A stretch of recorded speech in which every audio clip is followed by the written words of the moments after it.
Hey, what's going on people? It's SGZ here from the SpartanGameZone, and in this video we'll be going over my Mitosis Moze build, which as you saw from the intro, whether mobbing or bossing will absolutely destroy everything. It can comfortably defeat Hemovorus the Invincible in under 2 minutes. It's great across the board, dealing huge amounts of damage while also keeping you on your feet, but there is a little something you'll need to do to get it performing at its best.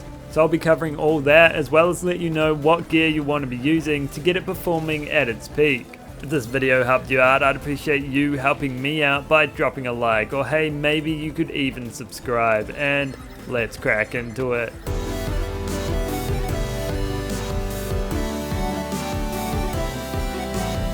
Just like Mitosis is the act of turning one cell into two, this build centers around turning one bullet into 2 bullets. The key piece of gear we need for that is the Infernal Wish, a new shield added to arms race that has an increased chance to drop from this chest. While it has some juice in it, one projectile will be added to each of your shots, literally doubling your damage as long as you're using single projectile weapons, and I'll cover the best guns for this build later in the video. On the flip side, it does burn you pretty much constantly, with shooting triggering its burn effect. If not accounted for, it will end up downing you during prolonged gunfights, and unfortunately doesn't proc the elemental projector artifact, so we can't gain an upside there. In any case, that's something to look out for, and we'll get to how we counter it with the skill trees.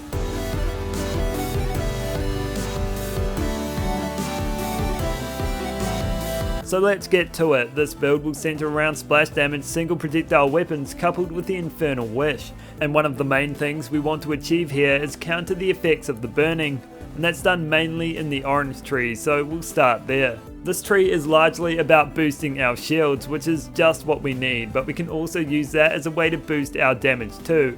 So we grab the full stack of armored infantry and drowning in brass to boost our gun damage. Thin red line is an important one that sacrifices health for shields, and at the same time lets us use any URAD anointments, so a win-win there. Moving on, and we put 3 into Vladof Ingenuity for more buffs to our shield, experimental munitions for that bonus incendiary damage each time we land a crit, and we grab Desperate Measures, which is the perfect skill to pair with Thin Red Line, boosting our damage based on how low our health is, and it'll already be down 40% by default. To round up the tree, we put the full stock and Phalanx Doctrine to boost our shield and gun damage after each kill, and grab Tenacious Defense, which basically gives Infernal Wish a second wind to keep us dealing double damage for longer. Moving on now to the blue tree, where the splash will bless us. We grab full points and fire in the Skag Den and Means of Destruction, giving us fire damage and ammo regen when we deal splash damage. Tall Cross Promotion boosts our splash damage and splash damage radius. Stainless Steel Bear buffs Iron Cub and Iron Bear, and we put just a couple in Pull the Holy Pin, full stacks in Vampire for regenerating health when we need it using a Cloning Maddening Tracker, then we round it off with To the Last and Short Fuse. That's most of our skill points done now, but to the green tree and Cloud of Lead is the way to go. We also grab Stoke the Embers for even more incendiary damage, and end up with Redistribution, which will regen our health and ammo for a few seconds each time we land a critical hit. And thanks to Pull the Holy Pin and the blue tree and a grenade like the Cloning Maddening Tracker, will regen a lot of ammo. That's an especially deadly combination for something like the Backburner, allowing us to fire almost endlessly. We are now with the purple tree with a couple in this one, but feel free to play around with these 2 skill points.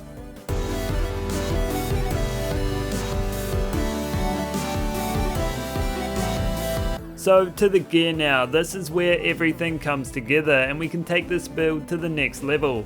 You can also find a save file for this build linked in the description. Obviously you want the Infernal Wish, this is the main thing this build is centered around, and before I get into any supporting items, I do want to mention that this shield doesn't proc its effect when it's first equipped. Instead it needs to be depleted first. I usually end up fixing it by dunning myself and gaining a second wind, and from there it'll function properly until you quit the game. Again, it can only be found within arms race with an increased chance to drop from this chest. So to support the Infernal Wish, I run a Blastmaster Com, which has an increased chance to drop from King Nasher around here in the Ambermire. It boosts our splash damage the longer we go without reloading, up to 100%, and the perfect piece of equipment to complement that is the Cloning Maddening Tracker. Alternatives include the recently buffed light speed dropped by Anathema during the Guardian takedown, or a recurring hex which you can get from the Sky Bullies found around here in the Anvil. Both are good replacements, but the cloning maddening tracker is king. The best farm for at vending machines, and I recommend getting it at level 1 to avoid randomly downing yourself. It's a masterful grenade which will help with ammo regen, survivability, and proccing countless other skills, anointments, and one such pearl of ineffable knowledge, which is the artifact we'll be using. It is obtained during DLC 2's main questline. It's the best all-round artifact in the game that you can't go wrong with, boosting your damage by 105% at peak. It comes with 2 passives, and you'll absolutely want mag size as one of them. The other one isn't as important, but I prefer fire rate. Other supporting gear for this build is a Bloodletter comm, which drops most often from the final boss in the Gradient of Dawn trial. It's there if you want loads more survivability, but you shouldn't need it. Minesweeper is another great comm with an increased chance to drop from Archer Row around here in the Meridian Metroplex as part of the Dynasty Diner questline, which is given to you by Lorelei. While equipped, each time you land a crit there'll be a chance for a micro grenade to drop at your enemy's feet, and as long as you land crits, this comm boosts your damage more than the others.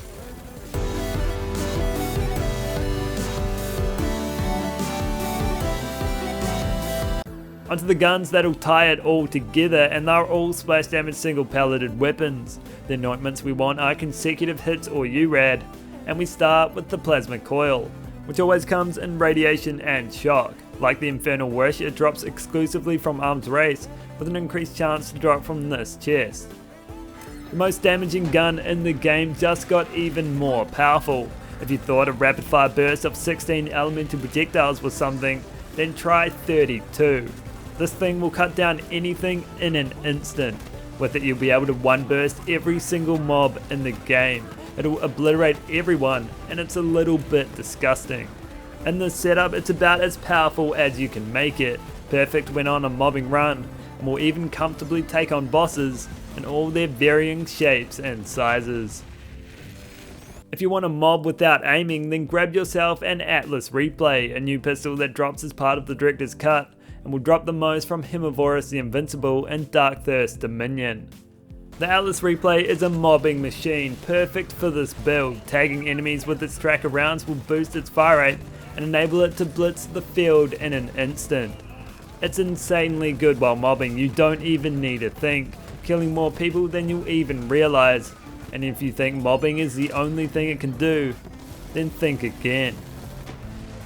Another great SMG for this build is the Terminal Crit, dropping from Moxie in Sanctuary. You just need to deposit a check and hopefully it doesn't bounce.